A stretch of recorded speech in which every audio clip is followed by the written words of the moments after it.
انسان سکون چاہتا ہے، اس کو سکون میرے رب کے حکم کے مطابق اس کو سکون اللہ کے ذکر میں ہی ملے گا، کہیں نہیں ملے گا۔ دنیا کی کتنی بھی محبت حاصل کر لو، کتنی بھی دولت حاصل کر لو، لیکن یہ جو زمین پر بیٹھنا اور اللہ کے کلام کو سننا، اس کا مزہ ہی کچھ اپنا ہے۔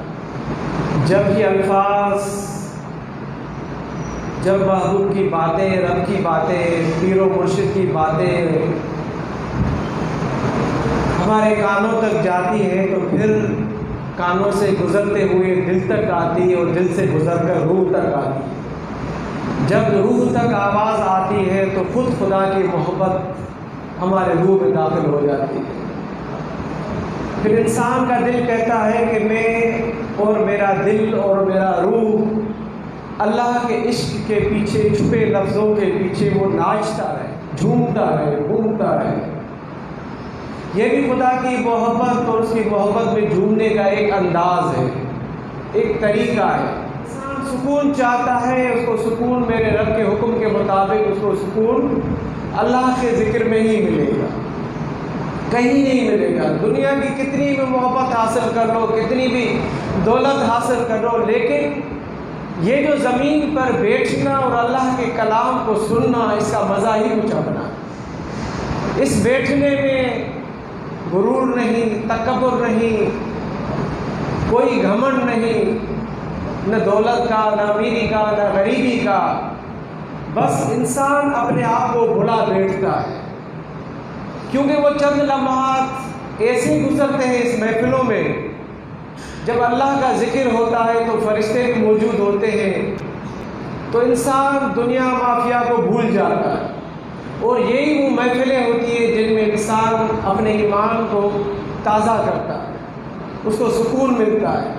ایک دنیا کی محبت سے ہٹ کر، بچوں کی محبت سے ہٹ کر، دنیا کے مسائل، غم، تکالیف، بیماریاں، بہت ساری باتیں ہمارے گھروں میں ہوتی ہے، کاروبار میں ہوتی ہے، ان سب کو ہم کچھ دیر کے لیے بھلا دیں۔ جب کلام چلتا ہے، جب نعت چلتی ہے، جب اللہ کی آیات چلتی ہے، جب احادیث کا ذکر فکر ہوتا ہے، جب ان کے احکامات کو سنتے ہیں اور اپنے دلوں میں بٹھاتے ہیں اور عمل کرنے کا جذبہ ہمارے دلوں میں اور دماغوں میں پیدا ہوتا ہے، جاگتا ہے، تو یقین جانے پھر ہمارے ایمان کو 4 پر اور لگ جاتے ہیں۔ وہ 4 پر ہمیں اللہ کی بارگاہ میں پہنچاتے ہیں۔ جس طرح اللہ نے فرشتوں کو ایک غیبی پر عطا فرمائے، اسی طرح انسان کو اللہ تعالیٰ نے روحانی پر عطا فرمائے۔ جب وہ اس کی محبت میں گم ہو جاتا ہے تو اس کو پر لگ جاتے ہیں اور وہ اللہ کی بارگاہ میں فوراً پہنچ جاتے ہیں۔ یہ میرا مرشد کہتا ہے کہ ہمیشہ اٹھتے بیٹھتے گھومتے پھرتے اپنے دل میں ذکر کا خیال رکھو کہ میرا دل ذکر کر رہا ہے، اللہ اللہ اللہ اللہ اللہ۔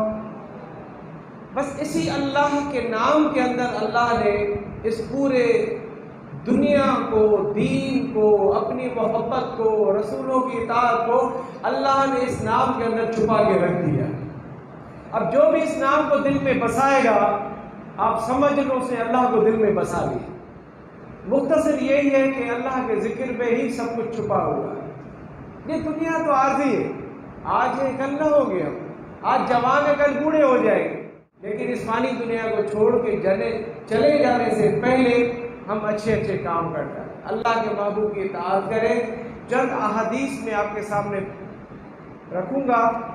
آج جو موضوع ہے وہ بیوی اور بچے کے بارے میں، ان سے تعلق، ان سے قریب جو احادیث ہے وہ میں آپ کو سنا رہا ہوں۔ تمام دوست غور سے سنیے اور اس پہ کوشش کیجیے گا، اگر ہمارے اندر کوتاہی ہے تو ہم اس پہ عمل پیرا ہو جائے۔ رسول اللہ صلی اللہ علیہ وآلہ وسلم نے فرمایا، تم میں سے ہر شخص نگہبان ہے، تم میں سے ہر شخص۔ اب ساری دنیا کو اعلان ہے، ساری دنیا کے انسانوں کو یہ اعلان ہو رہا ہے اللہ کی طرف سے۔ اللہ کے اعلان کون سنا رہا ہے؟ رسول پاک سنا رہا ہے۔ تم میں سے ہر شخص نگہبان ہے اور تم میں سے ہر ایک سے بروز قیامت اس کے ماتحت کے بارے میں سوال کیا جائے گا، یعنی کہ آپ کے نگرانی میں جو پل رہا ہے، جو چل رہا ہے، جو کام کر رہا ہے، اس کے بارے میں آپ سے سوال کیا جائے گا۔ اللہ تعالیٰ پھر وضاحت بھی فرما رہا ہے، اس حدیث میں محبوب صلی اللہ علیہ وسلم وضاحت فرما رہا ہے ہر شخص نگہبان ہے، اللہ جیسے نگہبان ہے، فرشتے بھی نگہبان۔ اب اللہ تعالیٰ یہ خطاب کس کو بول رہا ہے؟ لوگوں کو بول رہا ہے، انسانوں کو بول رہا ہے کہ تم بھی نگہبان ہو، میں تو اپنی جگہ ہوں نگہبان۔ اب تو قرآن بھی نگہبان ہے، نماز بھی آپ کی نگہبان ہے، فرشتے بھی آپ کے نگہبان ہیں، لیکن یہاں ذکر یہ ہو رہا ہے کہ اے انسان تو بھی نگہبان ہے۔ اب تو کس کا نگہبان ہے؟ اس کے بارے میں حدیث آ گئی، اس سے اس کی رعایا کے بارے میں سوال کیا جائے گا۔ اب بادشاہ ہے تو اس کی رعایا کے بارے میں پوچھا جائے گا، گھر کا مالک ہے تو اس کے گھر کے بارے میں پوچھا جائے گا۔ مرد اپنے گھر والوں کا نگہبان ہے، اس سے اس کے ماتحت افراد یعنی بیوی، بچے، نوکر کے بارے میں پوچھا جائے گا۔ عورت اپنے شوہر کے گھر میں نگہبان ہے، اس سے اس کے ماتحتوں یعنی اولاد اور نوکر کے بارے میں پوچھ گچھ ہوگی۔ اور خادم اپنے آقا کے مال میں نگہبان ہے، اس سے اس کی ذمہ داریوں کے بارے میں پوچھا جائے گا۔